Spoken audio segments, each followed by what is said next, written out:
너희 모든 나라들아 여호와를 찬양하며 너희 모든 백성들아 그를 찬송할지어다. 우리에게 향하신 여호와의 인자심이 크시고 여호와의 진실하심이 영원함이로다. 할렐루야. 하나님은 영이시니 예배하는 자가 영과 진리로 예배할지니라. 아멘.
성시교독은 교독문 11번 시편 17편입니다. 여호와여 의의 호소를 들으소서. 나의 울부짖음에 주의하소서. 거짓되지 아니한 입술에서 나오는 나의 기도에 귀를 기울이소서. 주께서 나를 판단하시며 주의 눈으로 공평함을 살피소서. 주께서 내 마음을 시험하시고 밤에 내게 오시어서 나를 감찰하셨으나 흠을 찾지 못하셨사오니 내가 결심하고 입으로 범죄하지 아니하리이다. 사람의 행사로 논하면 나는 주의 입술의 말씀을 따라 스스로 삼가서 포악한 자의 길을 가지 아니하였사오며 나의 걸음이 주의 길을 굳게 지키고 실족하지 아니하였나이다. 하나님이여 내게 응답하시겠으므로 내가 불렀사오니 내게 귀를 기울여 내 말을 들으소서. 주께 피하는 자들을 그 일어나 치는 자들에게서 오른손으로 구원하시는 주여, 주의 기이한 사랑을 나타내소서. 아멘. 이제 다 함께 사도신경으로 우리의 신앙을 하나님 앞에 고백하겠습니다. 전능하사 천지를 만드신 하나님 아버지를 내가 믿사오며 그 외아들 우리 주 예수 그리스도를 믿사오니 이는 성령으로 잉태하사 동정녀 마리아에게 나시고 본디오 빌라도에게 고난을 받사 십자가에 못 박혀 죽으시고 장사한 지 사흘 만에 죽은 자 가운데서 다시 살아나시며 하늘에 오르사 전능하신 하나님 우편에 앉아 계시다가 저리로서 산 자와 죽은 자를 심판하러 오시리라.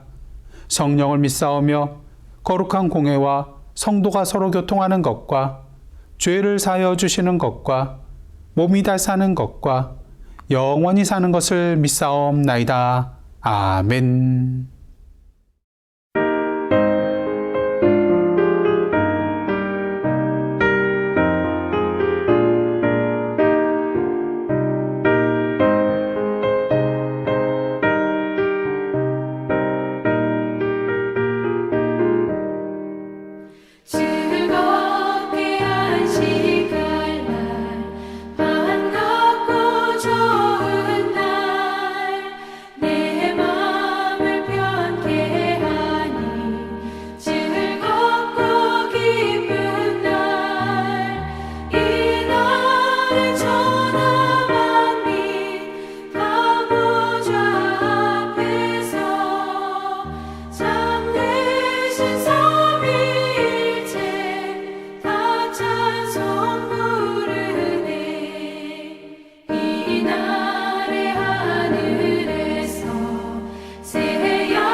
할렐루야. 오늘도 거룩한 주일 맞이하여서 각 가정에서 영상으로 예배드리시는 예사랑 가족 여러분들 주님의 이름으로 환영하고 축복합니다.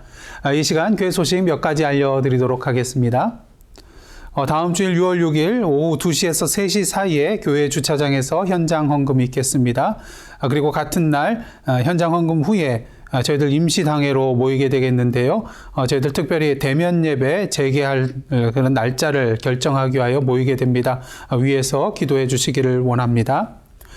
중보 기도 제목이 있는데요. 환우들의 치료와 회복을 위하여, 코로나 백신의 원활한 공급과 위축된 경제 회복을 위하여, 앞으로 재개될 대면 예배 준비를 위하여, 멕시코 선교 현장과 입양아 후원 어린이들을 위하여, 이스라엘과 팔레스타인, 무장정파 하마스 간의 평화와 피해자들과 피해 현장의 복구를 위하여, 또한 미얀마를 위하여, 또 차별과 혐오가 아닌 사랑과 화합의 사회를 위하여, 그리고 폭력, 코로나19, 홍수, 메뚜기 떼 등으로 인하여서 심각한 기아에 시달리고 있는 동아프리카 여러 나라들을 위해서 기도해 주시기를 원합니다. 이상으로 교회 소식 마치겠고요. 이제 김은택 장로님 나오셔서 기도 인도해 주시겠습니다. 사랑으로 우리를 먹이시고 푸른 초장으로 인도하시며 죽을 수밖에 없는 우리에게 영원하신 생명을 주신 하나님께 감사와 찬송과 영광을 돌립니다. 하나님 아버지의 창조와 예정 가운데 택함받은 우리가 예수 그리스도의 보혈의 공로로 죄의 씻음을 입어 성령님의 내주하시고 교통하시는 은혜 가운데 영과 진리로 이 예배의 자리에 나왔사오니 우리의 예배를 받아주시옵고 하나님께서 기뻐 받으시는 거룩한 산제사로 우리의 몸과 마음을 드리는 한 시간 되게 하옵소서.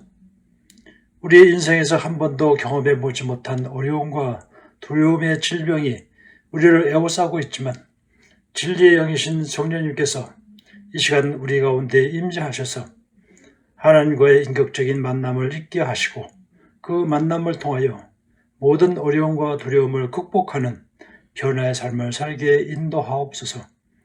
지난 한 주간을 살면서 주님께로 받은 은혜가 넘쳐서 감사를 셀 수도 없지만 우리는 여전히 죄 가운데 살면서 주님께 감사하지 못하며 기쁨을 드리지 못하는 죄인임을 고백하오니 저희들을 불쌍히 여기사 주님의 보혈의 손으로 어루만져 주사 깨끗게 하여 주시옵고 걱정과 염려와 두려움에 살지 않도록 인도하여 주옵소서. 오늘 주일은 5월 가정의 달 마지막 주일을 맞이하여 우리가 가정에 더욱 충실할 수 있도록 깨우쳐 주시옵소서.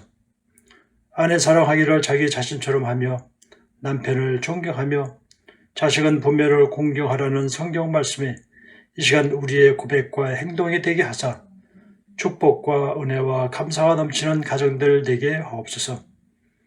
하나님의 말씀 가운데 주님의 교양과 훈계로 자녀들을 양육하며 언제나 기도하는 믿음의 가정이 되게 하옵소서. 특별히 우리 자녀들이 하나님을 알게 하시고 그들을 향한 하나님의 계획과 비전에 순종하며 깨달음이 있게 하여 주사 주만 의지하며 살아가는 믿음의 후사들 되게 하옵소서. 나라와 민족의 위기 속에서 자신의 몸을 던져 희생한 고귀한 영혼과 그 가족을 위해 기도합니다. 우리가 지금 누리고 있는 번영과 평화가 그들의 희생으로 이루어진 것을 알며 그들의 유족들을 하나님의 손으로 위로하여 주시고 지금도 고통 가운데 있는 상위 용사들을 그 고통에서 벗어나게 하시고 절망보다는 소망 가운데 살게 하옵소서.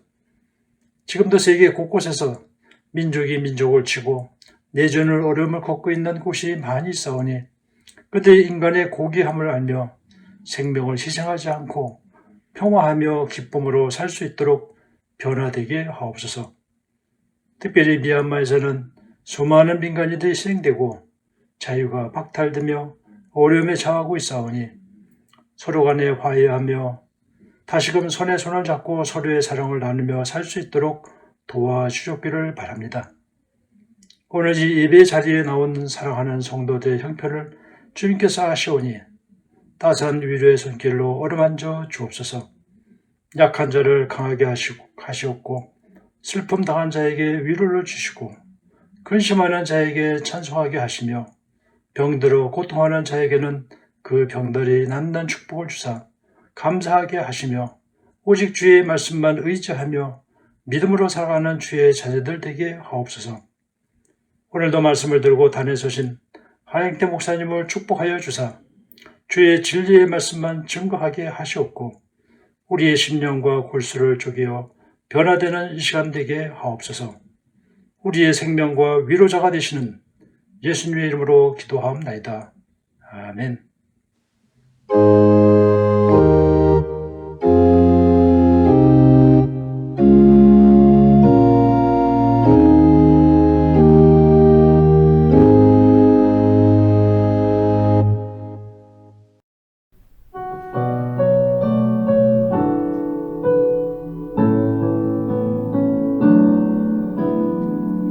나의 영혼이 잠잠히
아멘. 두 분 집사님의 은혜로운 찬양이었습니다. 다 함께 기도하시겠습니다. 하나님, 오늘도 거룩한 주일 맞이하여 주님의 말씀을 청종코자 이 자리에 나왔습니다. 오늘도 마가복음을 통하여서 주시고자 하시는 주님의 음성을 성령의 인도하신 가운데 온전히 받고 누리며 결단하며 나아가는 은혜의 시간 되게 하여 주옵소서. 예수님의 이름으로 기도드리옵나이다. 아멘. 오늘 이 아침 저희들에게 주신 하나님의 말씀은 마가복음 2장 18절에서 22절까지의 말씀입니다. 다 함께 한 목소리로 합독하시겠습니다. 요한의 제자들과 바리새인들이 금식하고 있는지라 사람들이 예수께 와서 말하되 요한의 제자들과 바리새인의 제자들은 금식하는데 어찌하여 당신의 제자들은 금식하지 아니하나이까? 예수께서 그들에게 이르시되 혼인집 손님들이 신랑과 함께 있을 때에 금식할 수 있느냐? 신랑과 함께 있을 동안에는 금식할 수 없느니라. 그러나 신랑을 빼앗길 날이 이르리니 그 날에는 금식할 것이니라. 생배 조각을 낡은 옷에 붙이는 자가 없나니 만일 그렇게 하면 기운 새 것이 낡은 그것을 당기어 헤어짐이 더하게 되느니라. 새 포도주를 낡은 가죽 부대에 넣는 자가 없나니 만일 그렇게 하면 새 포도주가 부대를 터뜨려 포도주와 부대를 버리게 되리라. 오직 새 포도주는 새 부대에 넣느니라 하시니라. 아멘. 이는 하나님의 말씀입니다. 사랑하는 성도 여러분, 여러분들 건강하게 오래 장수하며 살고 싶으신가요?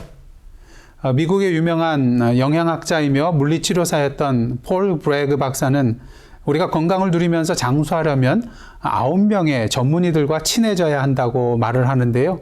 그 9명의 전문이란 햇빛, 맑은 공기, 깨끗한 자연수, 자연식품, 금식, 운동, 휴식, 바른 자세, 그리고 건강한 정신입니다. 근데 여기서 우리는 특별히 금식을 발견하게 되는데요. 그렇다면 왜 금식이 건강에 이롭게 될까요? 폴 브래그 박사는 자신의 딸 패트리샤 브래그와 함께 단식의 기적, The Miracle of Fasting이라는 그런 책을 저술하였는데 여기서 브래그 박사는 금식이란 몸의 내부를 정화시키는 열쇠라고 말하면서 금식은 몸속에 나쁜 독소를 배출하는 데 도움이 된다고 말합니다. 그리고 금식은 인체뿐만 아니라 마음과 영혼을 정화시켜주며 신적인 존재에게 더 가까이 나아갈 수 있도록 도움을 준다고 합니다. 그러게 기독교뿐만 아니라 세상에 있는 대다수의 종교들을 보시면 신앙생활을 위하여 금식을 강조하는 것을 볼 수 있는 것이죠. 이스라엘 백성들은 레위기 23장에 있듯이 공식적으로 1년에 한 차례 속죄일에 금식을 행해야 했습니다. 하지만 유대인들은 그 외에도 개인적이나 또한 국가적으로 하나님 앞에 금식하는 그런 행위들을 하게 되는데요. 예를 들어서 장례와 같은 슬픔과 관련하여서 또 자신의 죄를 회개하는 기간 동안에 또는 전 국민이 회개할 때에 그리고 하나님의 계시를 받기 위한 준비의 단계로서 금식을 행하곤 하였습니다. 특히 누가복음 18장 12절을 보시면 바리새인이 기도할 때에 나는 1회에 2번씩 금식하고 라는 그 표현이 나오는 것처럼 예수님 당시 바리새인들은 일주일에 2차례 월요일과 목요일에 금식을 하였습니다. 유대인들의 이러한 금식의 모습은 3가지 크게 중요한 내용을 담고 있는데요. 첫째로 금식은 하나님의 주의를 끌게 하는 의식적인 행동이라는 것입니다. 금식을 통하여 자신의 몸을 괴롭게 함으로써 하나님이 자신을 돌아보고 눈여겨보시도록 하는 의도가 있다는 것이죠. 물론 우리를 사랑하시는 우리 아버지 하나님께서는 우리가 자신을 괴롭게 하고 금식하지 않아도 항상 우리를 돌아보시고 우리의 기도를 들으시는 분입니다. 그 다음 둘째로 금식은 자신의 회개가 진실이라는 것을 입증하려는 행위라는 것입니다.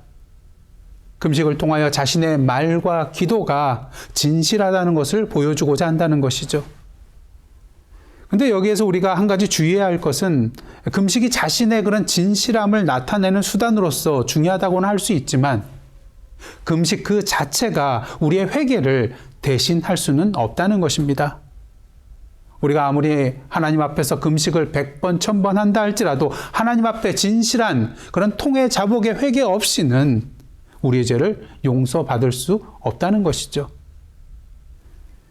그 다음 셋째로 금식의 대부분은 대속적이라는 것입니다. 성경을 보시면 금식하는 대부분의 사람들이 자신의 영혼 구원보다는 고난받는 이스라엘 백성 전체를 위하여 금식 기도하였음을 보게 됩니다.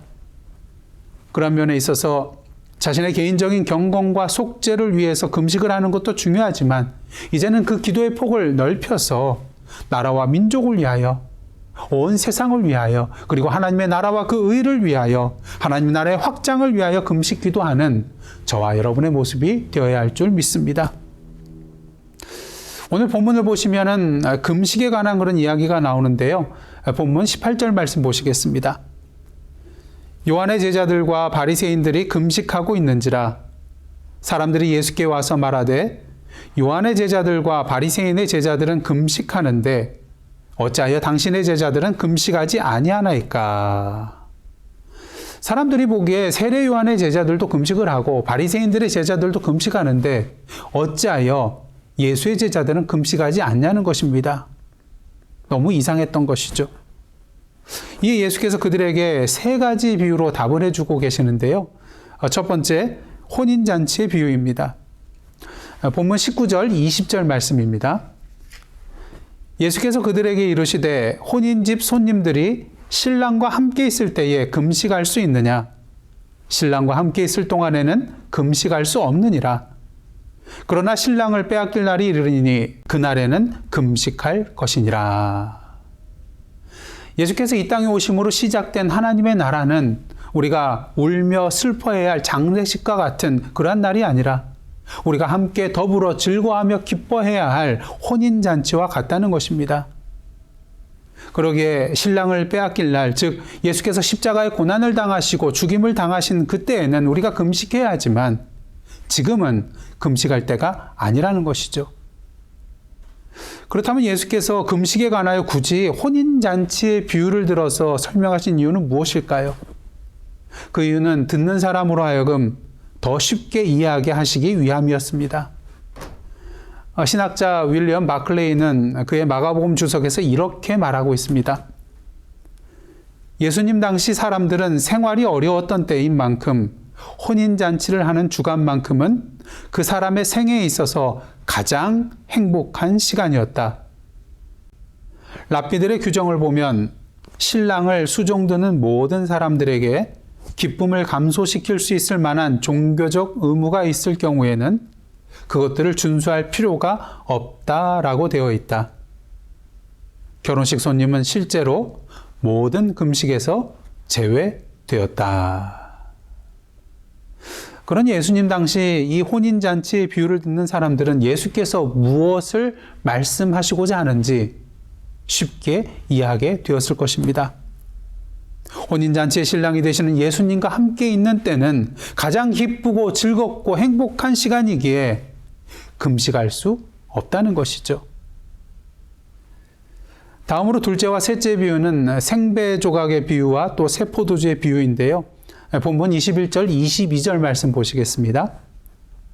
생배 조각을 낡은 옷에 붙이는 자가 없나니 만일 그렇게 하면 기운 새 것이 낡은 그것을 당기어 헤어짐이 더하게 되느니라. 새 포도주를 낡은 가죽 부대에 넣는 자가 없나니 만일 그렇게 하면 새 포도주가 부대를 터뜨려 포도주와 부대를 버리게 되리라. 오직 새 포도주는 새 부대에 넣느니라 하시니라. 여러분 경험해서 아시다시피 낡은 옷은 어떻습니까? 신축성이 떨어져서 생배 조각을 붙이게 되면 옷을 빨았을 때에 새 것이 낡은 것을 당기게 되어 헤어짐이 더하게 되는 것을 보게 됩니다. 또한 낡은 가죽 부대도 신축성이 없기 때문에 새 포도주를 넣으면 포도주가 발효해야 할 때에 나오는 그런 가스로 말미암아 팽창하였을 때 그 낡은 부대가 터져버리게 되는 것이죠. 결국 이 두 가지 비유는요, 같은 내용을 담고 있는데요. 낡은 옷과 낡은 가죽 부대에 해당되는 유대교의 옛 질서는 새 천이요, 새 포도주인 하나님의 나라의 새 질서와 함께 공존할 수 없으며 그 하나님의 나라를 담아낼 수도 없다는 것입니다. 결국 예수께서는 금식의 문제를 넘어서서 유대교의 옛 것과 질적으로 다른 하나님 나라의 구원의 시대, 새로운 시대가 시작이 되었음을 선포하고 계신 것이죠. 그러기에 새 포도주는 새 부대예라고 말씀하신 것입니다. 하나님의 나라를 담고 누리기 위해서는 우리가 새 부대가 되어야 한다는 것이죠. 그렇다면 새 포도주는 새 부대라고 말씀하시는 이 예수님의 말씀은 구체적으로 오늘 우리에게 무엇을 의미하는 것일까요? 첫째로 새 포도주는 새 부대란 말은 꼰대가 되지 말라는 것입니다. 요즘 한국을 보시면 꼰대라는 말이 유행인데요. 꼰대란 무엇입니까? 꼰대란 본래 나이 많은 사람이나 선생님을 가리켜 학생들이나 청소년들이 쓰던 은어였지만 요즘은 어떻습니까? 자기의 구태의연한 사고방식에서 벗어나지 못하고 그것을 타인에게 강요하는 사람에 대해서 꼰대라고 말합니다. 그래서 자신의 경험과 생각과 행동만이 옳다고 주장하며 다른 사람을 가르치려 하고요. 자신의 기준과 규칙을 상대방에게 강요할 때 우리는 그 행위에 대하여 꼰대질한다고 말하게 되는 것입니다. 근데 꼰대의 가장 큰 특징은요. 우물한 개구리와 같아서 우물 밖의 새로운 것에 대하여 수용할 능력이 전혀 없다는 것입니다. 그러게 낡은 옷과 낡은 가죽 부대처럼 신축성이 없어서 헤어짐이 더 심하게 되고 또한 결국 터져버리게 된다는 것이죠. 앞에서 말씀드렸다시피 당시 바리새인들은 일주일에 2번 월요일과 목요일에 금식을 하였습니다. 근데 그들이 금식을 하는 주된 목적은 그들이 즐기거나 누리고 있는 것들이 그들의 주인이 아니라는 것을 확인하기 위함이요. 그것을 포기할 수 없을 정도로 의지하고 사랑하고 있지 않다는 것을 확인하기 위함이었습니다. 사실 이러한 금식은 자발적인 금식이었는데요. 문제는 시간이 지나면서 이것이 고정된 전통 의식이 되어서 유대인의 경건과 의의 기준이 되어버렸다는 것입니다. 하나님의 뜻과 말씀이 경건과 의의 기준이 되어야 함에도 불구하고 자신들이 만들어 놓은 전통이 경건과 의의 기준이 되었다는 것이죠. 물론 하나님의 뜻에 맞는 전통이라는 것은 우리가 분명히 존중하고 지켜나가야 합니다. 하지만 그렇지 않은 것에 대해서는 그 전통의 취지와 정신은 우리가 이어가야 하지만 전통 그 자체를 하나님의 말씀과 뜻보다 더 높은 위치에 올려놓고 강요해서는 안 된다는 것이죠. 우리 개혁교회의 특징 중 하나가 무엇입니까? 하나님의 말씀에 비추어서 잘못된 것은 계속해서 개혁해 나아가는 것이 우리 개혁교회의 특징인 것입니다. 만약 우리가 만들어 놓은 전통을 절대적인 진리라고 못 받고 강요한다면 이는 하나님의 뜻과 하나님의 말씀을 우리의 전통이란 작은 상자에 가두어 놓는 그러한 일이 되고 말 것입니다. 그리고 이러한 현상은 교회의 전통뿐만 아니라 우리의 개인적인 신앙생활 속에서도 빈번하게 일어나는 것을 보게 되는데요. 자기가 경험한 교회 생활과 신앙생활만이 절대적 진리라고 착각할 때가 많기 때문인 것입니다. 특히 이러한 현상은 이민교회에서 많이 나타나게 되는데요. 가장 큰 이유는 한국에서 신앙생활했던 교파와 교단과 교회가 서로 다르기 때문인 것이죠. 그러다 보니 자신이 경험하지 못한 형식이나 내용에 대해서는 불편함을 느끼고 뭔가 잘못되었다고 생각하게 됩니다. 또한 예배 순서가 바뀌면 큰일 날 것처럼 생각하고요. 한국에서 신앙생활했던 그런 경험과 가르침을 받았던 내용을 절대적인 신앙의 기준으로 삼고 다른 성도들의 경험이나 이야기에 귀를 기울이지 않게 됩니다. 문제는 이것으로 끝나는 것이 아니라 자신의 경험과 생각과 판단을 다른 사람들에게 따르라고 강요하게 되고요. 자신의 기준에 미치지 않는 사람들을 쉽게 판단하고 때로는 정죄하기도 한다는 것입니다. 사도 바울은 분명히 말합니다. 에베소서 4장 22절로부터 24절입니다. 너희는 유혹의 욕심을 따라 썩어져가는 구습을 따르는 옛사람을 벗어버리고 오직 너희의 심령이 새롭게 되어 하나님을 따라 의와 진리의 거룩함으로 지으심을 받은 새 사람을 입으라. 물론 지금 저와 여러분들이 가지고 있는 그런 경험과 생각과 판단들이 모두 다 벗어버려야 할 옛사람이라고 말하는 것은 아닙니다. 많은 부분들에 있어서 그것들이 하나님의 말씀과 뜻에 합치하기 때문인 것이죠. 하지만 중요한 것은 무엇입니까? 사도 바울의 말처럼 주님이 주시는 새 사람을 입어야 한다는 것입니다. 만약 아직도 우리 안에 주님을 알기 전에 가지고 있던 세상적인 기준들, 주님을 믿고 영접한 이후에도 잘못 알아왔고 잘못 믿어왔던 내용들이 있다면 그것들을 완전히 벗어버리고 주님이 주시는 새 사람을 입고 온전한 새 부대가 되어 주님이 주시는 새 포도주를 담아야 하는 것입니다. 이 시간 질문드립니다. 여러분은 자신의 경험과 생각과 판단, 그 기준만이 옳다고 생각하는 앞뒤가 꽉 막혀 있는 낡은 가죽 부대, 꼰대인가요? 아니면 새 포도주를 담아낼 수 있는 신축성 있는 새 부대인가요? 바라기는 오늘도 이 시간 주님 안에서 꼰대의 자리, 낡은 가죽 부대의 자리에서 내려와 주님이 주시는 새 사람을 입고 새 부대의 자리에서는 저와 여러분의 모습이 되기를 간절히 원합니다.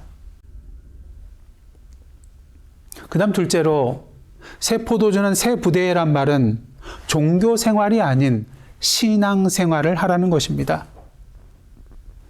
사실 유대인들이 자발적인 그런 금식을 하는 모습은 하나님께서 기뻐하실 모습입니다. 하지만 예수께서는 그들의 금식에 대하여 새 포도주는 새 부대예라고 말씀하십니다.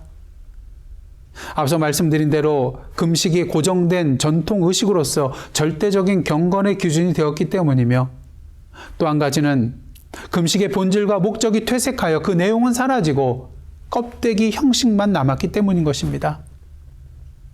특히 바리새인들은 이러한 금식을 행하면서 자기 의를 사람들에게 보이고자 하는, 드러내고자 하는 수단으로 삼았다는 것이 문제인 것이죠.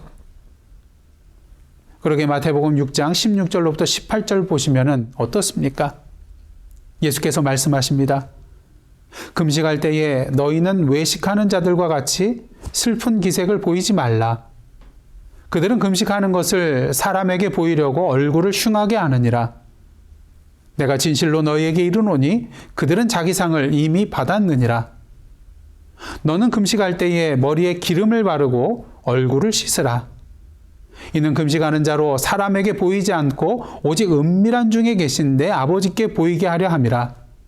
은밀한 중에 보시는 내 아버지께서 갚으시리라. 예수께서 사람에게 보이려고 외식적으로 행하는 바리새인들의 금식을 책망하신 내용인 것입니다. 여러분, 매주일 교회에 출석한다고 해서, 매일 성경 보고 기도하고 찬양한다고 해서, 일주일에 몇 번씩 금식한다고 해서, 구제를 열심히 한다고 해서 그 사람이 새 포도주를 담을 수 있는 새 부대라고 말할 수 있을까요? 만일 그러한 행위가 단지 형식적이고 습관적인 행위라면, 다른 사람들에게 자신의 의를 드러내고자 하는 그러한 외식적인 행위라면 여전히 그 사람은 새 포도주를 담을 수 없는 낡은 가죽 부대인 것입니다. 이사야 58장 3절로부터 5절을 보시면 하나님께서 형식적으로 금식하며 기도하는 이스라엘 백성을 향하여 이렇게 말씀하고 계십니다.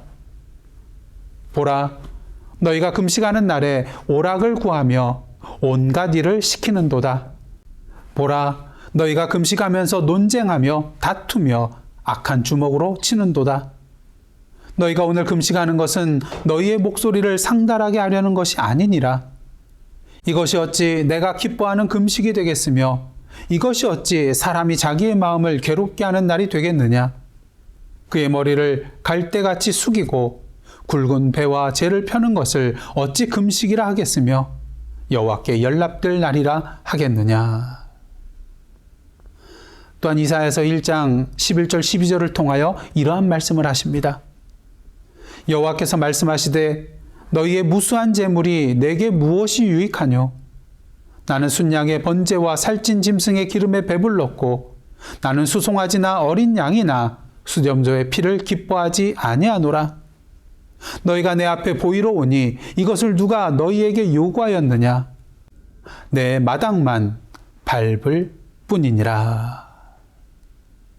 바라기는 오늘도 하나님께서 받으시지 아니하는 금식, 성전 마당만 밟고 가는 형식적이고 외식적인 종교 생활에서 벗어나 하나님께서 인정하시고 아름답게 여기시는 참된 신앙의 생활의 길로 나아가는 저와 여러분의 삶의 발걸음이 되시기를 원합니다.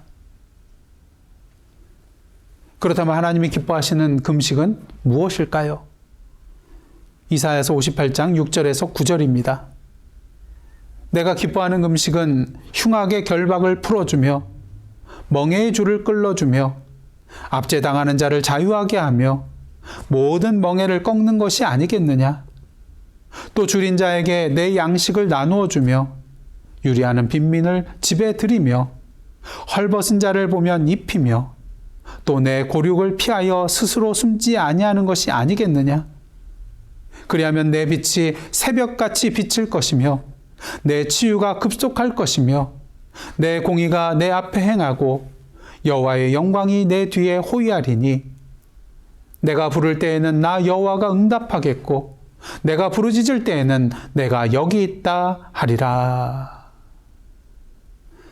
또한 참된 경건은 무엇입니까? 야고보서 1장 27절입니다. 하나님 아버지 앞에서 정결하고 더러움이 없는 경건은 곧 고아와 과부를 그 환난 중에 돌보고 또 자기를 지켜 새 속에 물들지 아니하는 그것이니라. 새 포도주는 새 부대에 이제 형식적인 종교 생활이 아닌 참된 신앙 생활을 하라는, 겉모양만 그럴듯하고 그 안에는 아무것도 없는 새 부대로 살아가는 것이 아니라 진정 그 안에 새 포도주를 담고 있는 새 부대로 살아가라는 주님의 말씀인 것입니다. 문제는 우리의 힘만으로는 이러한 참된 신앙생활을 해나가는 것이 쉽지 않다는 것이죠. 그러게 셋째로 새 포도주는 새 부대란 말은 새 술에 취한 사람으로 살라는 것입니다. 마가복음 3장을 보시면 예수님의 친족들이 예수를 붙들러 나오는데요. 그 이유가 무엇입니까? 마가복음 3장 21절입니다. 예수의 친족들이 듣고 그를 붙들러 나오니 이는 그가 미쳤다 하밀러라. 여기서 미쳤다는 것은 문자적으로 정신이 제자리에 서 있지 못하고 나갔다는 뜻입니다. 그렇다면 예수께서 왜 사람들에게 이렇게 미친 사람처럼 보였을까요? 국어사전을 보시면은 미치다에 대하여 이렇게 설명을 하고 있습니다. 정신에 이상이 생겨 말과 행동이 보통 사람과 다르게 되다. 상식에서 벗어나는 행동을 하다. 정신이 나갈 정도로 매우 괴로워하다. 여러분, 예수님의 이 땅에서의 삶은 어떠한 삶이셨습니까? 물론 정신이 나간 것은 아니었지만 말과 행동이 보통 사람과는 달랐습니다. 상식에서 벗어나는 행동도 하셨습니다. 겟세마네 동산에서 기도할 때는 제자들에게 심히 고민하여 죽게 되었다고 말씀하시며 땀이 땅에 떨어지는 핏방울같이 보일 정도로 기도하신 것을 볼 때에 평소에도 이러한 고민과 괴로움 가운데 기도하셨을 것입니다. 그런 면에 있어서 예수께서 미친 사람처럼 보이는 것은 당연했던 것이죠. 그러게 예수 그리스도를 따라 사는 그리스도인들도 세상 사람들의 눈에는 미친 사람처럼 보이는 것이 당연합니다. 사도행전 2장을 보시면 오순절 성령 강림 사건으로 인하여 사람들이 방언으로 말하게 되자 이를 본 사람들이 그들을 향하여 조롱하면서 뭐라고 말합니까? 새술에 취하였다. 왜요? 마치 술 취한 사람과 같이 비정상적으로 보였기 때문인 것이죠. 예, 그렇습니다. 우리 그리스도인들은 새 술에 취한 사람들입니다. 성령에 취한 자들이기 때문인 것이죠. 우리가 살아가면서 무엇인가 취하게 되면 정상적으로 보이지 않게 됩니다. 돈에 취한 사람, 권력에 취한 사람, 마약에 취한 사람, 이런 사람들을 향하여 우리는 돈에 미쳤다고, 권력에 미쳤다고, 마약에 미쳤다고 말하게 됩니다. 바라기는 이런 데 취한 사람이 아니라 성령에 취한 사람이 되시기를 원합니다.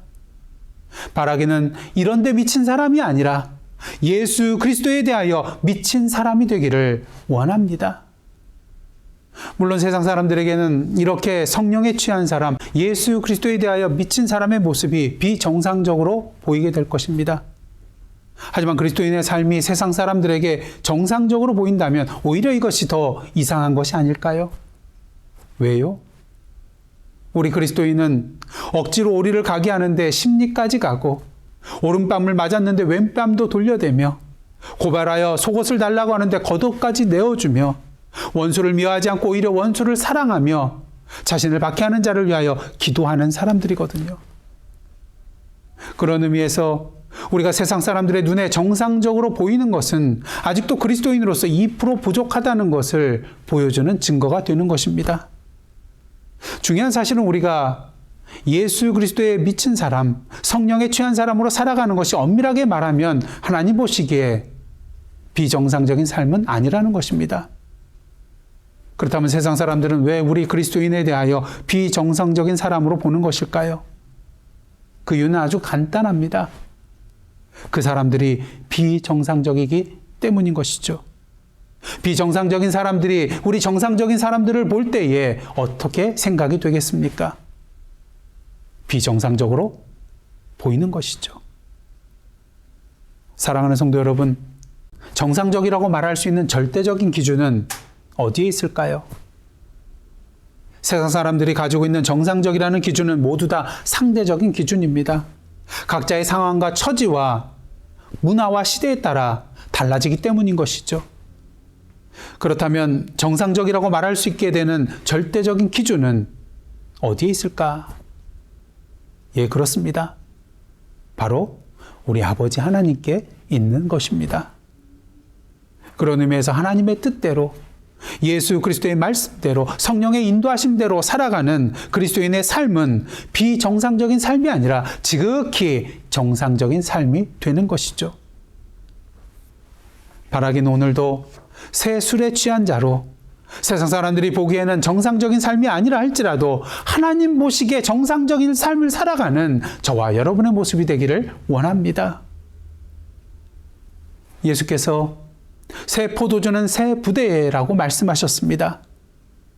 우리가 예수 그리스도 안에서 새로운 피조물이 되었다면 이제는 그 새 부대에 새 포도주를 담고 살아가야만 합니다. 그렇다면 새 포도주는 무엇일까요?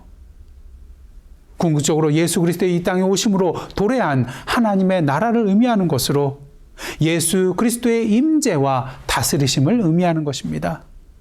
이는 또한 성령의 임재와 인도하심을 의미하는 것인데 지난주에 말씀드린 것처럼 보혜사이신 예수께서 또 다른 보혜사이신 성령을 통하여 오늘도 우리와 함께 동행하여 주고 계시기 때문인 것이죠. 그러게 사도 바울은 에베소서 5장 18절의 말씀을 통하여 선포하고 있습니다. 술 취하지 말라. 이는 방탕한 것이니 오직 성령으로 충만함을 받으라. 세상의 술이 아닌 새 술에 취한 자, 곧 성령의 충만함을 받은 자로서 살아가라는 말씀인 것이죠.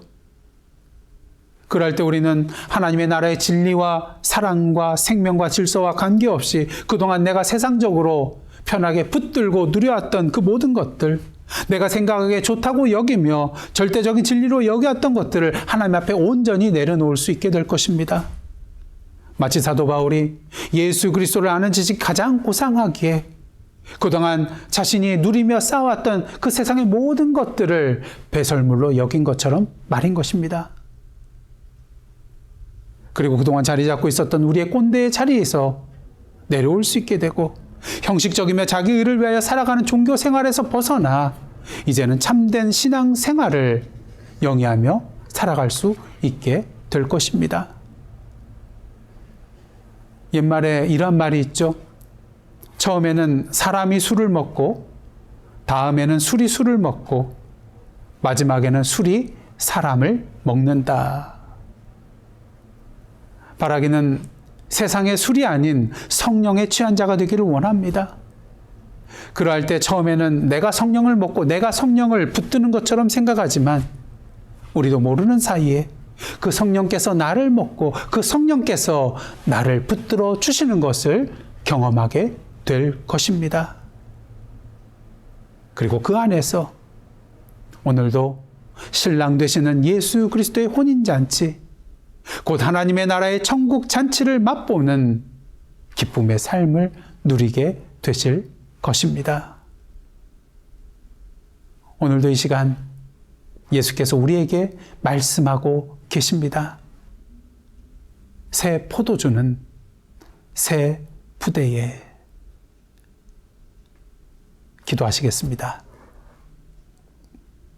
하나님, 오늘도 새 포도주를 새 부대에 담고 하나님 나라의 혼인잔치를 기쁨으로 맛보며 누리는, 그리고 그 기쁜 소식을 우리의 삶을 통하여 세상에 증거하며 나아가는 저희들의 복된 삶 되게 하여 주옵소서. 예수님의 이름으로 기도드리옵나이다. 아멘.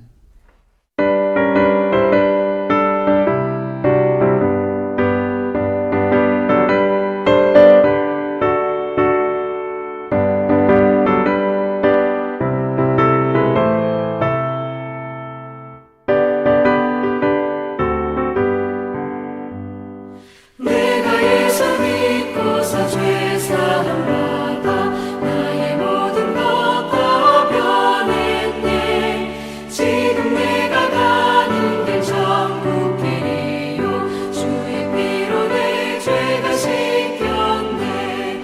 나의 모든 것 변하고 그 피로 구속받았네.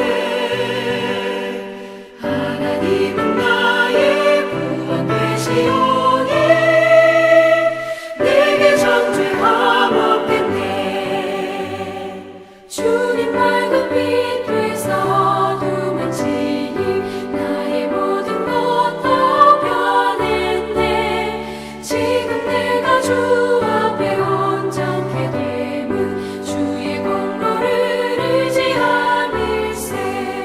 나의 모든 것 변하고 그 피로 구속받았네. 하나님은 나의 구원 되시오니 내게 정죄함 없겠네. 내게 성령 임하고 그 크신 사랑 나의 맘에 가득 채우며 모든 공포 내게서 물리치시니 내 맘 항상 주 안에 있겠네. 나의 모든 것 변하고 그 피로 구속받았네. 하나님은 나의 구원 되시오니 내게 정죄함 없겠네. 이제 다 함께 찬송 50장 1절 부르시며 하나님 앞에 봉헌하시겠습니다.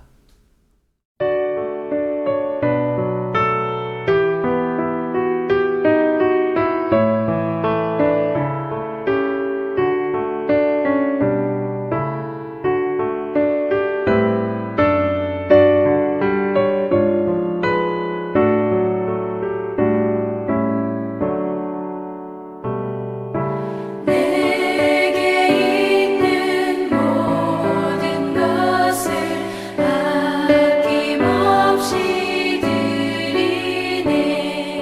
사랑하고 의지하며 주만 따라 살리라. 주께 드리네. 주께 드리네. 사랑하는 구주 앞에 모두 드리네.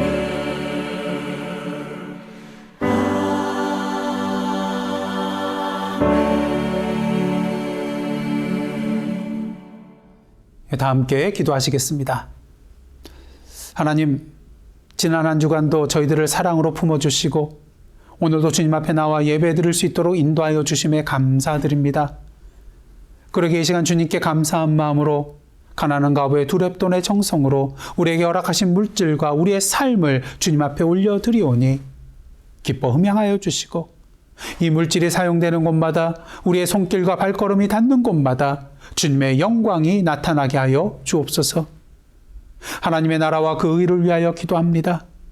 오늘도 전쟁과 테러와 불의와 불평등과 착취와 억압으로 인하여 차별과 혐오로 인하여 가난과 굶주림과 질병과 자연재해로 말미암아 고통과 낭만과 배고픔과 죽음의 위기 속에서 고통받고 신음하며 울부짖는 자들이 있습니다. 아직도 복음의 소식을 듣지 못한 채 죄악의 늪에서 벗어나지 못하고 영적으로 신음하며 죽어가는 자들이 있습니다. 오늘도 주님의 몸된 교회와 그리스도인들의 손과 발과 입술을 주님의 도구로 사용하여 주시사 이 땅에 참된 하나님의 사랑과 공의와 진리와 평화와 생명의 열매들을 맺어가며 하나님 나라의 지경을 넓혀가는 저희들 되게 하여 주옵소서. 육신적으로 연약한 가운데 계신 성도님들 계십니다. 그 병상에 친히 찾아가 주셔서 사랑과 치료의 손길로 친히 안수하여 주시고 주님의 평안함으로 그 마음을 품어 주옵소서. 경제적으로, 정신적으로, 영적으로 힘든 가운데 계신 성도님들 계십니다.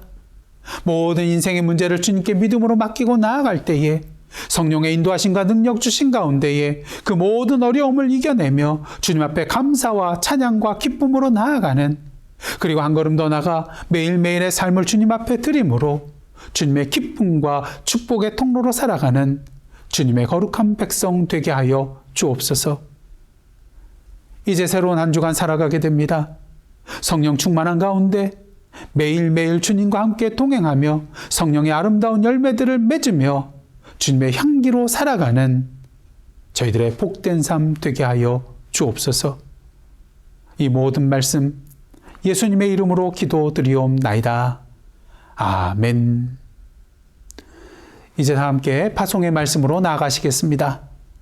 사랑하는 성도 여러분, 하나님께서 여러분을 다시 복음 앞에 부르고 계십니다. 주여, 주님의 부르심에 순종하며 이 땅의 복음의 사명자로 살아가겠나이다. 아멘.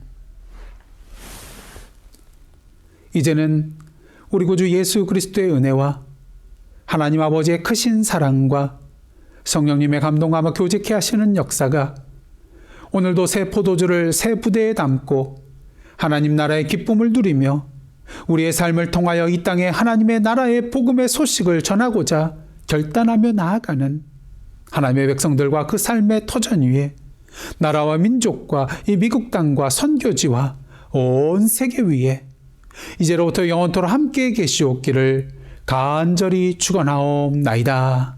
아멘.